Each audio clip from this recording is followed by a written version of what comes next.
a Muslim, okay? Then the next stage, oh, they say she's now married. Now, when they now address her, they say, oh, she's with her family. And that's the story of institutionalizing terrorism by these criminals. So at some point, they stopped paying. They stopped. So if you get kidnapped, you are on your own. So family members of the victims, they started selling their properties to pay the ransom. Majority of them started going into debt. They were borrowing money for ransom.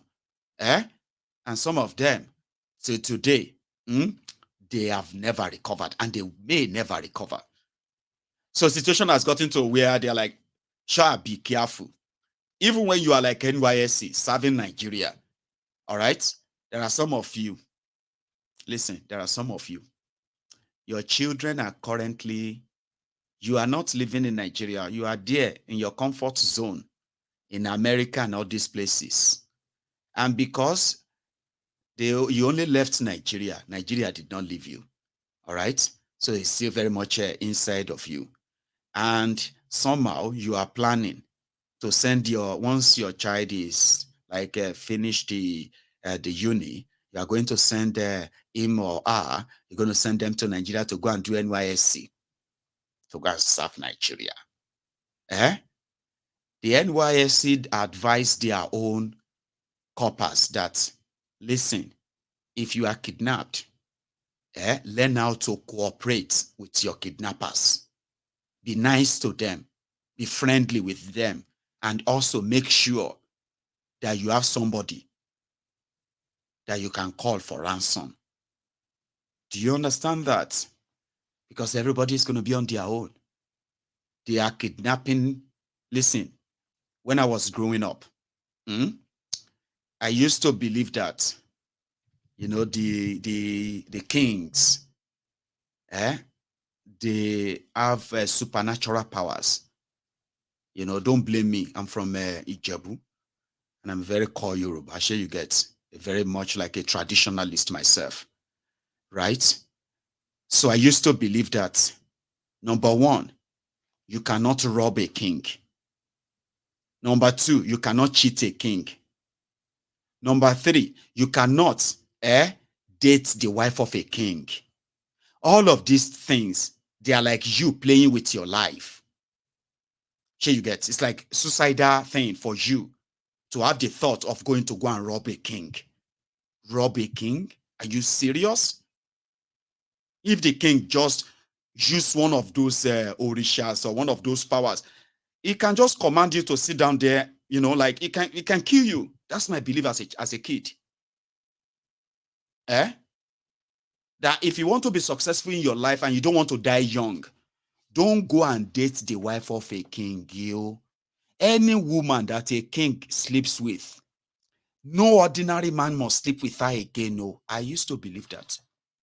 Because you know what will happen to you? You may just die. Because you see, that king is not an ordinary man. Okay?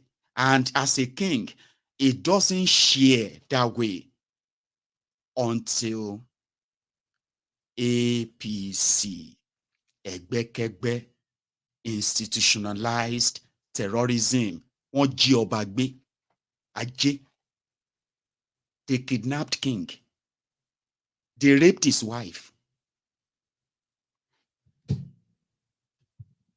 before killing him. That's what the wife said when they released her. They raped her in front of him. Kábíyèsí trek nínú igbó. Like, it's AK-47, my brother. What do you expect? So you can only use force to fight force. If somebody comes here and starts shouting, Mayegun, come outside! Kaka. I say, come outside, you idiots. It then burn you well, come outside. Me and you today. Kaka. And me, I no answer. I just opened the window of my kitchen and I just said, baboom, baboom, boom, boom. The guy who is holding the gun outside will be like, what kind of sound is that? I say, Baba, if that one land for you, you and your gun. Say, I think we'll have to come back another day. Mayegun will come back. Oh, we are coming back. You don't have to say anything. You use force to fight force. It's only force that can suppress force. Bigger force suppress smaller force. But if you are not given that chance, even Kabiesi, they go take, sorry, where are you from, sir? They say, I am a bank manager, sir. I am bank manager of Zenith Bank. What happened? How did you end up here? We're going for a seminar in Ibadan. And then, sir, I don't know how to explain to you, sir. They said they are going to kill me tomorrow if they don't pay down 100 million. And there is no way. Say, sir, what about you, sir? How did you end up here? They say, well, I'm the Kabiesi of Kabiesi. Sir, Kabiesi, sir. Kabiesi. Kabiesi. In this place, terrorism does not discriminate. The rich, the poor. Anyone kidnap and don't tap of puff. Person with the hawk puff. They kidnap him. Why? That's the situation. Anyone can get kidnapped. Women, no children, no, it doesn't matter. And the people who are responsible, who should be responsible for their safety, totally compromised. In January, I think it was like the 1st of January, welcome to 2024, some school children were kidnapped. They were traveling in Kogi, and they were kidnapped by terrorists that they love to call bandits. They are not bandits, they are terrorists. They were kidnapped by terrorists. And you know what happened? Yeye Bello. You know what Yeye Bello did? He just pulled together a few number of, like military guys, police guys, as well as the vigilantes, the local hunters, who actually knows the territory very well. And they started tracing them. They started tracing. This was like hours after, like, it's not like days or hours. Action, response, and all that went after them. I think these terrorists were kind of shocked, like, oh, really? People are coming after us. When did that start? That's new. They are not supposed to come after us. Now, they are supposed to wait for us to reach out to them and say, oh, yeah, hello? Because they are using the same phone number that the security agents in Nigeria can use to track you anywhere, any day, even if you feel like you are faceless. The terrorists are using all of this. Their locations are known. Even Sheikh Osama bin Gumi, the national, the national spokesperson for all of the terrorists in Nigeria combined, Sheikh Osama bin Gumi knows their location. Now, only Nigerian military don't know where they are. It's only Nigerian authority that want to tell you they don't know where they are. They do. They do know where they are. So they said, Yeye Bello now said, oh, no, go after them, school children. Really? And their teachers. Looking nonsense. Immediately they went after them. The terrorists were surprised. Like, what? And this is actually what happened. I think I have that on. Yeah, here. Come,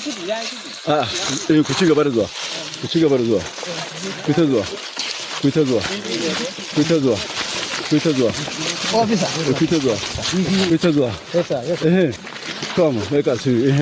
Yawa, go. Yawa. Thank you. Yawa. They don't cross road, don't enter the way. They cross what? Let them go. Here, nobody their land. Yes. Thank you very much. Yeah. God bless you. Yeah. Zamu say I don't live. Nami. What is? Now one of them wait and they run. Okay. Now one of them get up. Yeah.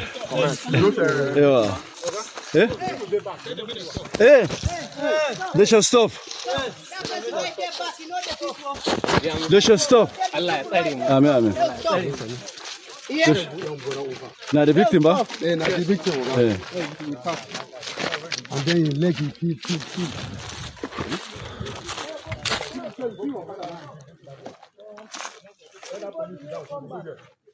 Hassan mani sigari.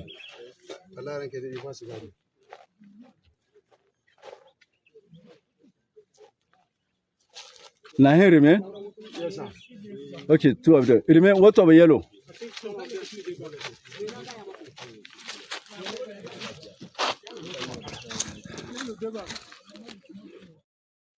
So normally, that is how it should be.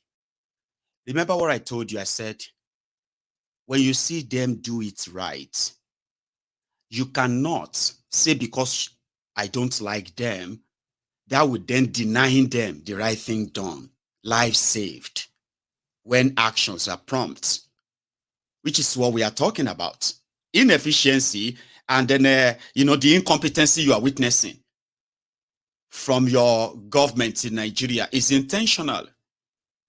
When they act, because that's how it should be. You shouldn't be waiting for military, calling military or whatever. No. Each community should be armed enough with licensed, machine guns, automatic rifles, right? For them to return fire when the terrorist ever approaches them, even in the middle of the night. When you do that, they always run away. See, me, I have found out. Ask the Middle Beltans. They will tell you. The Fulani terrorists, acting as macho men here and there, they are a bunch of cowards. So, they are cowards. They do not come during the day. Like as many as they always kind of move on their bikes and all that. They do not approach any community that is alive. They always approach and attack communities that are asleep. And remember, not because these communities are really armed to defend themselves per se, but it would have been kind of a, face-to-face fight when the caravan or the cavalry approaches of the terrorists, when they approach, the people can easily protect the women and children, and those who are going to stand to defend their communities will stand. And indeed, you can call that a clash. Because then you can easily know that the terrorists are also going to die.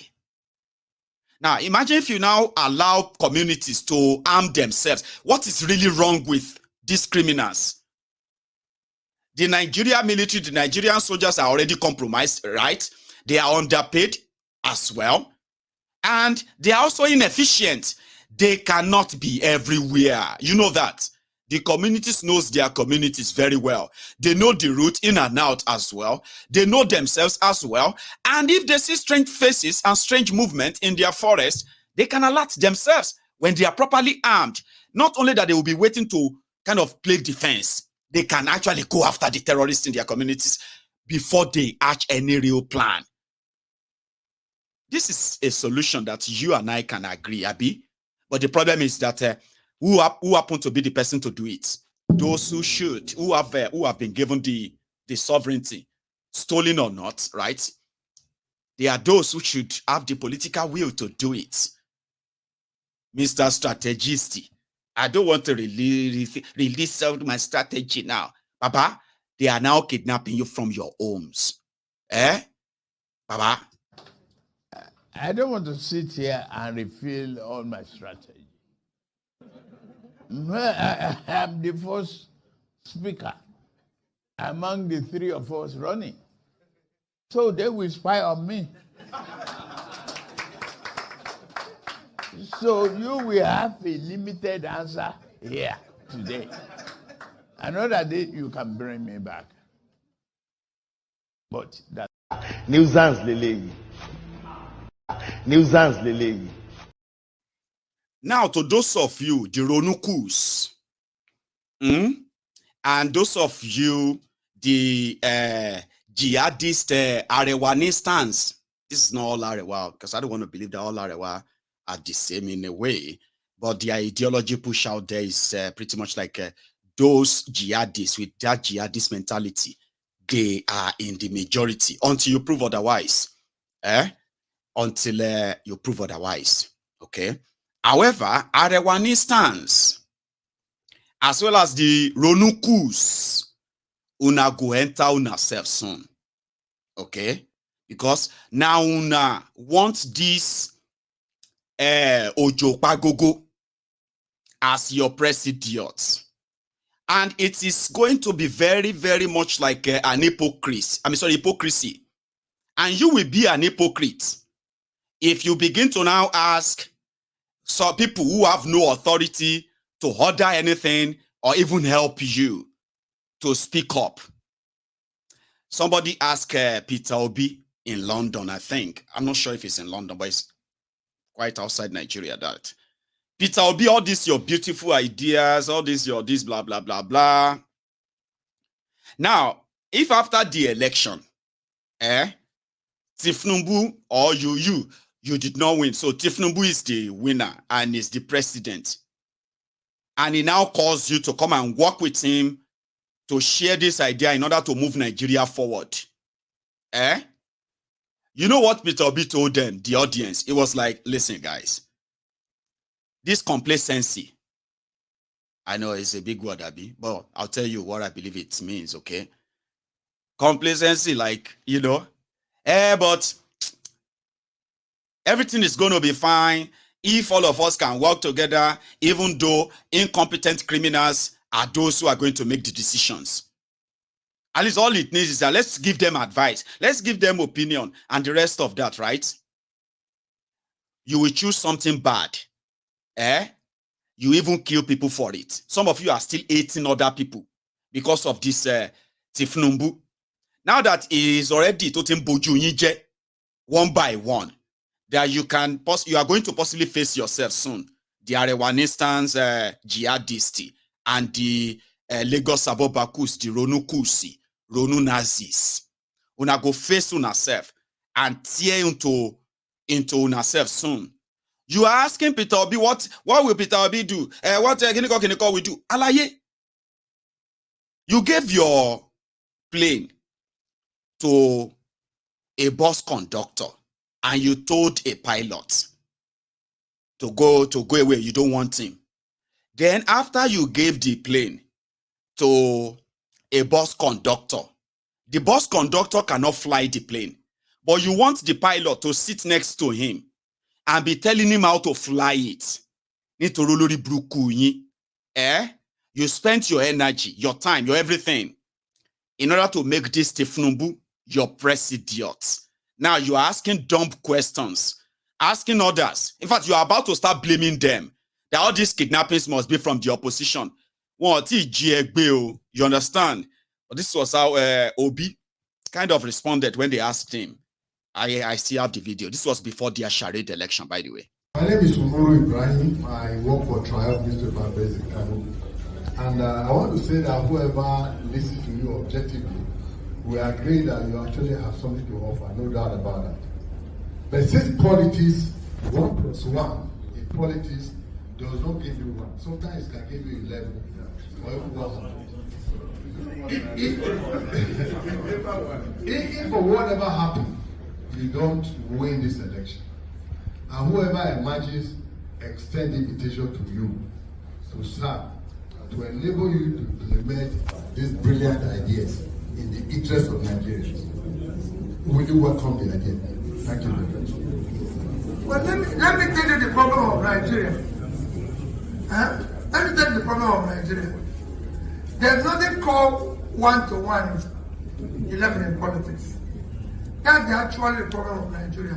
The complexity of the people who are hired. If you have a company, my brother, will you have somebody who is incompetent? And then allow him to now hire somebody who is competent?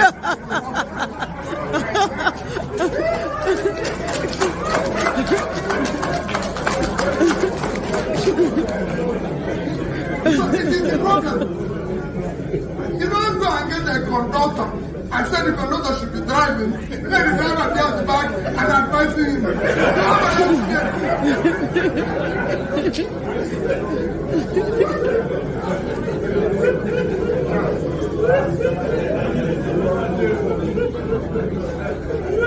We want the driver to be in the steering and conductor to be where conductors stay. That is the only one we want. In 2023, my dear brother, this election is an essential election for our country. We can no longer continue managing it. The only way it can work, and it works, is when the person who is in charge understands it. If you know my experience as governor, you know. My name is Umaru. So you cannot be asking him to, Buhari idiots, cyber barbarians, bat idiots, bat starts, Lagos Abobakus, Oshogbo Alimajiris. You have elected Ojo Pagogo. Now you elected Ojo Pagogo. And you are expecting a kind of another Schwarzenegger's posture. Order Ojo Pagogo. You are expecting the delivery of Obama. You should just hold this your Ojo Pagogo responsible. Exactly. Hold him responsible. He promised you security. He didn't actually really promise you, no. If we all of us want to be fair, Tifnubu didn't really promise you much. He didn't promise you anything. No. He just said, hope is here. Prosperity is here. And then when he was in Kano, he was like, I just want to dance. In Kano, the heartland of Sharia North. So he didn't really promise you anything. All of you are just, but you still have to hold him responsible and be bold enough to mention his name, call his name. Listen to me, a lot of you are already forming the gang of Votrancy, Vuvuzelas on social media. Anybody that come for Asiwaju is gonna have it. Is gonna have to contend with me. Baba, Oma ji egbe sun o. Toba de ti gbe I don't know. Maybe officially crowdfunding would have been a good thing then. Even some of you really value that much. You know? Because I haven't seen some of you mentioned in the Better Gate. From 2015, bros. From 2015, you have been a Votron on social media. Telling yourself that you are a die-hard APC. Some of you are now changing that to, I am a die-hard Jagabandit still. I'm a Jagabandit too. I am a die-hard. Jagaba is a you know? That is 2015. Ordinary trader money, market money, they no give you. Even the one where they share to shoot skits, to show the world that they have shared money to 11 million people, it no jam you. And in 2024, Oshinshe Votron at the age of 44. Living inside your father's and mother's house, touching fun lunche, managing pocket money at the age of 30. Oti 30. Sorry if you're 30. You know, that's why I said 30. At the age of 30, ili aye ti 30, and you are still doing Votron on social media. Oh, really ni value. If they ask for 100 million, ibo lot very. Because you see this insecurity could discriminate as it is. So eventually, I will have your picture on my screen telling everybody that, listen, see, now this one are yesterday survivor. They don't want to I'm not wishing it on you. It is what the criminals are doing. And according to Babangida, he had this to say. Former military President General Ibrahim Babangida is again calling for a reform of the Nigerian system for a more result-oriented federation. Well, he says he believes in the restructuring of the country if it means giving more powers to the state. While ruling out a military incursion into politics again, he adds that Nigerians are more interested in becoming a truly democratic nation. The general shared his views with Channels Television's political analyst Laulu Akoni on Inside Sources. In 1989, we set up a committee, this one on devolution of powers, under late, may his soul rest in peace, Alhaji Abdurrahman Okene. He looked at that. This is because we were thinking at that time how we will get the federation structured. Even though we are a military regime then, but we were thinking about it. I believe in restructuring if it means devolution of powers to the states, to give them more powers. In that means that you are going to give them more resources to run their own affairs, so that we run a federal government the way federal federation is run all over the world. Yeah, so far we've not, in my view, and this is my personal view, General, so far we've not managed to do a good job of running that federal system. There seems to be a lot of a unitary mentality, and many people think that was because of the incursion of military into politics. What's your take on that? I think that's one of the effects of the aberration of the military regime. If it tampered with the democratic process, such things happen. But I believe that it wouldn't appear, it wouldn't happen again, because the Nigerians are becoming more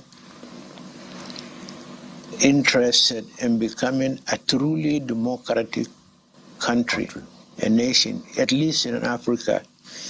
And such things will not, I don't think it will happen. I put the question to you, sir. What kind of structure do you think is ideal for Nigeria politically? Well, politically, if you recall, you must be a very young man by that time. But if you recall, in about immediately after the independence, Yes, sir. Yeah.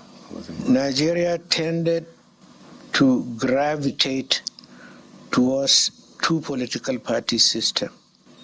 The number of parties you have, they later come back, form coalition, so as to gain power and so on. So it happened in the First Republic, it happens in the Second Republic, and it showed itself again in Third, and even the current Republic is that gravitation. So two-party, to us at that time, we believe Nigerians are capable of running two-party system. And it saves you a lot of wahala, no rancor. If the more parties you have, people will get their villages to say that they control their villages, so they have to be recognized as a political party. This is the fact of this country. You must. Nuisance lele. Nuisance lele.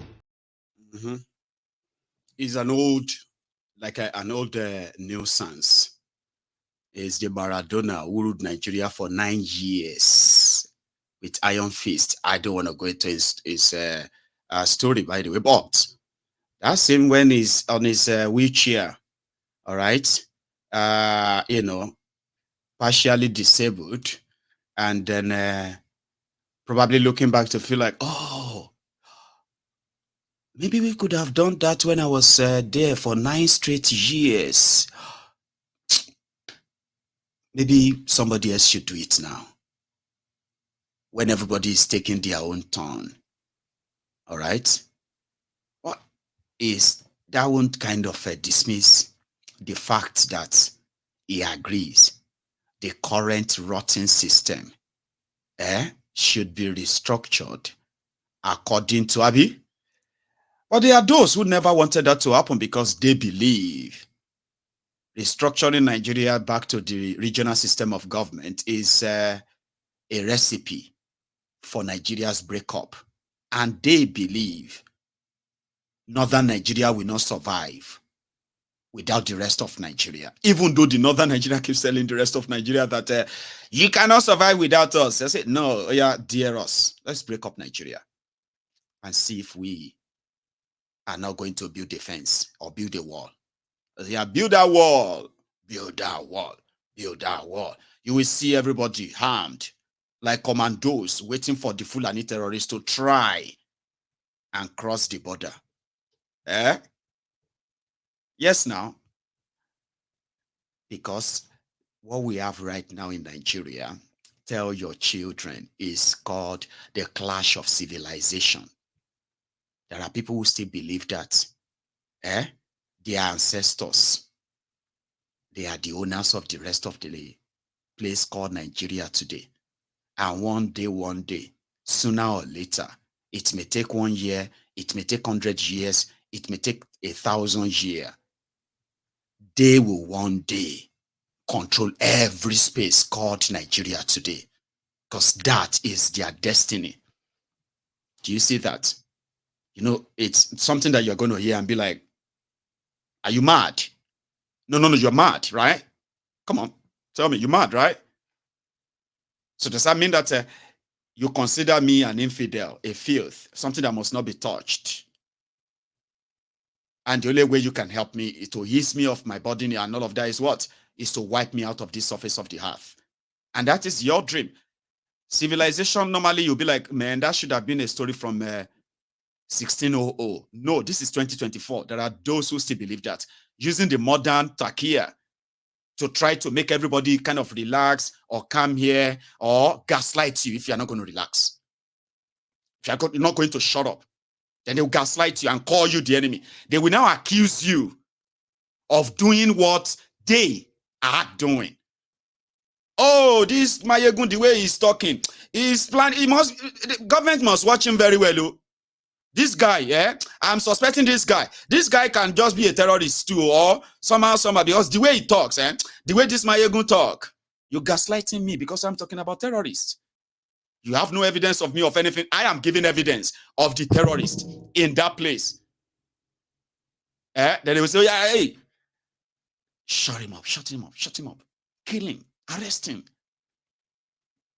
And the rest of that anyway. But you know, it's probably a tall dream that will never happen. All right.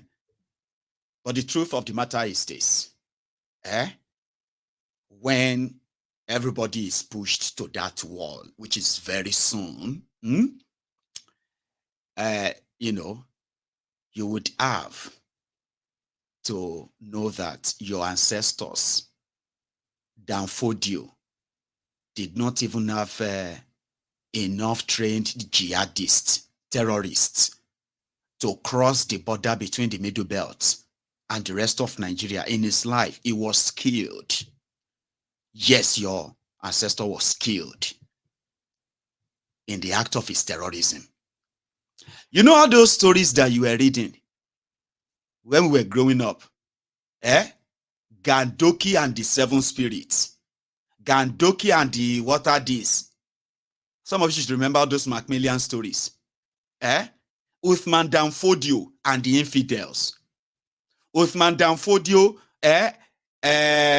conquered this so place in the Infidels. Do you know the people they were calling infidels? Primarily, they were the Hausas. They believed that the Hausas, they did not know God. They were barbarians. They were, ritualists. They don't follow Allah. So Uthman Danfodio, put together a team of Islamic jihadists, and he told them, Allah told him that he must conquer this place and conquer it for Allah. And what did they do? They started killing the Hausas. They started killing their kings. Hausas joined them. Historically, Hausas also joined them. This is like 215 or 216 years ago. It's not like a 500 years ago or 1,000 years ago. This is just less than 3 centuries now. So that was how Uthman Dan Fodio began his journey. Tell your children all of that. There is nothing called one Nigeria. You must not tell your children that Nigeria is one, because that will be so unfair on them. It's unfair on them if you are the type who tell your children that Nigeria is this or Nigeria will be great. It's never one. It is called the clash of civilization. There are people who have that mentality today. They will kill me because I'm an infidel. Because I don't know Allah. So the first set of infidels they killed were the Hausas. And the Hausas as well, who received the Uthman Dan Fodio's teachings, they joined them in slaughtering their people that will not cooperate. The rest of them had to cooperate. Sharia became a thing. The terrorist Fodio started moving there to the Middle Belt. Now for there he met in death. Go and read your history. That's where Uthman Dan Fodio died. The people of Middle Belt that you see today, we call Middle Belt, who put up a serious one, they stopped the jihad right there in the Middle Belt. It ended. So your forefather did not win anything. So you are just going to suffer the same fate like your forefathers. Okay? Because the place you call Nigeria today is not created by the people there. So the people there who are called Nigerians today, they did not create Nigeria. So therefore, your forefathers, and his jihad was not fought in Nigeria. Nigeria was not created until 1901. It was not amalgamated until 1914. Do you understand that history? Whatever jihad you are fighting today in Nigeria is allowed by the criminals who disarm the citizens for you cowards. So don't let those jihadist sheikh continue to deceive you. They can continue to give you guns and all of that. The only thing they are going to achieve, right, is to push everybody to civil war. And revolution is what people are calling it, Abi. Self-defense. Oh, defend yourself and the rest of that. No. It's going to be a civil war. Because you cannot defend yourself with your hands. It's going to get to a stage. You will realize that the government is just telling you to wait to be killed. And before you become that victim, I hope this kind of say something to your conscious and subconscious mind too. Mazi, please. My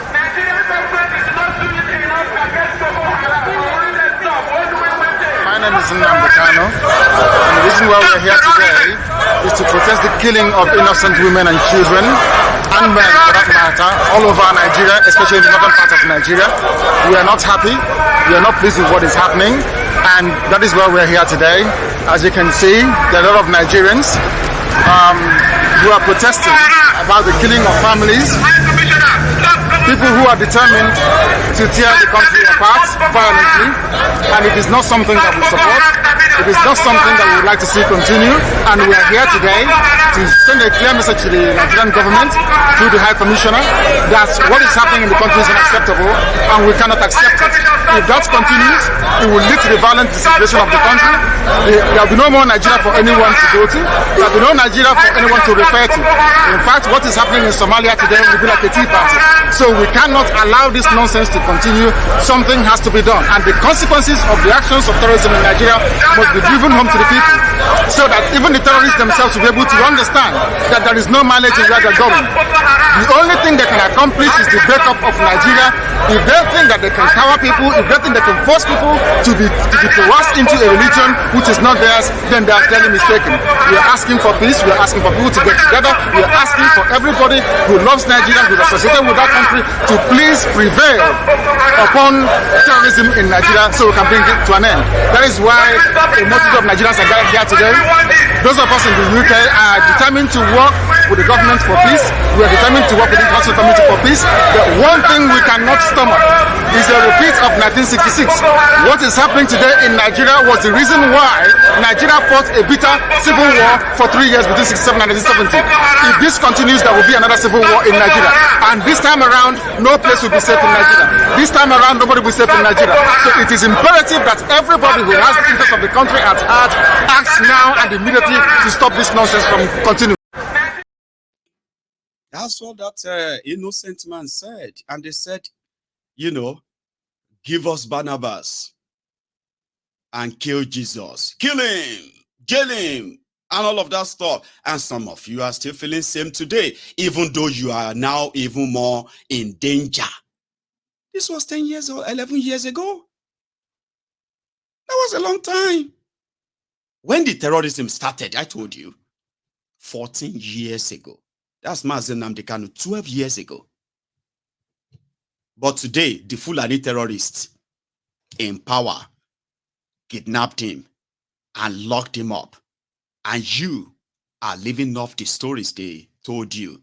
While those who continue to harm you, harm your family, I mean, without considering whether you are a Christian or a Muslim, or whether you are a Northerner or a Southerner, it doesn't matter. They don't discriminate per se. The man they told you was dangerous. Who told you the danger that is upon you? Is locked up. And the terrorists, they told you that people were just trying to exaggerate. Today, they are no longer waiting for you on the road. They come straight into your houses and take you. And guess what? Help cannot help you. That is the situation you are in now, isn't it?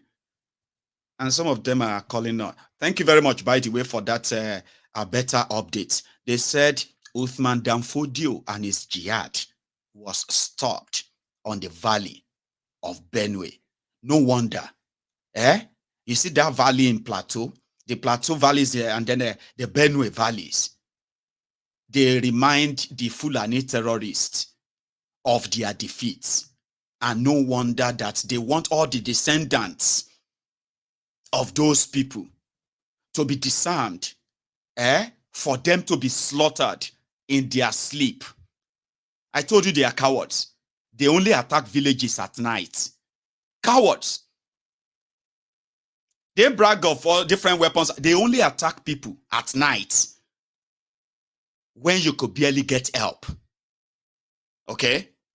And most of their attacks, especially on large communities, they are coordinated. Those you are going to call for help, they are not coming. They are aware of the attacks. They will see those of you who survive tomorrow. And if you don't survive, sorry. They know about the attack and they are not coming. It's unfortunate, isn't it? It is. And like I told you, nobody is immune from being kidnapped now. Because your family members are there in Nigeria right now. Some of you don't even know. Me, myself, I don't know where some of my family members have been to in the last 7 days. Do you? At least we were talking about family yesterday. And it was about how do you ignore your own family simply because you wanted them to react to and join forces with other people to fight for better lives in their own country. And you know that conversation yesterday. But a lot of you here watching me right now, if I ask you, do you know where 1, 2, 3, 4, 5 of your immediate family members, where they have been in the last 7 days? You do not know. You just know that at least nobody has called you, that somebody is missing, or somebody has been kidnapped, or somebody has been killed. And therefore, you assume that they are fine. So when people were like, I remember when I used to tell people then that this terrorism is not a northern problem. It has now become a Nigeria problem. This was about 8 years ago. This was after 6 months of Bukwari, and I could tell easily that Nigeria is in for a long ride. They are in it. Shall you understand now? 8 years ago.